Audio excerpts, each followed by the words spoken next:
Now, the Ministry of Education wants Parliament to allocate at least 22 billion shillings through the supplementary budget for secondary schools capitation. Cabinet Secretary Ezekiel Machogu and Principal Secretary Belio Kipsang engaged the National Assembly Education Committee on how to cushion parents from digging deeper into their pockets to pay school fees next year.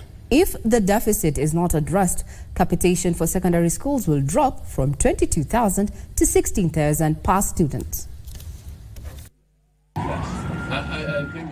The leadership of the Ministry of Education appeared before the National Assembly Education Committee to justify its request for an additional 22 billion shillings for secondary school capitation. Whatever discussion that we shall have without dealing with the funding cap will continue to persist.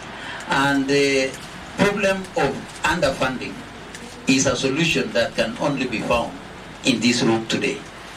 According to the ministry, failure to avail the funds will reduce the capitation, meaning parents may be forced to pay an extra 6,000 shillings to meet the school fee deficit. We have 4 million students in our secondary schools today. So what we require is 88 billion shillings. This year we have received 65 billion shillings. So there is a problem that must be sorted out.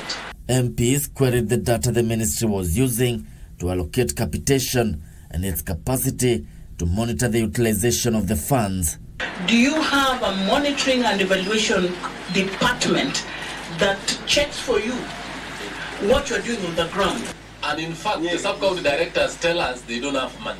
So if you retain 30 shillings and you send to the sub-county director, these 40 shillings, can you give us a narration on how it reaches the child? The Ministry of Education was also put on the spot over delays in releasing funds to junior secondary schools, as well as operationalization of the digital literacy program.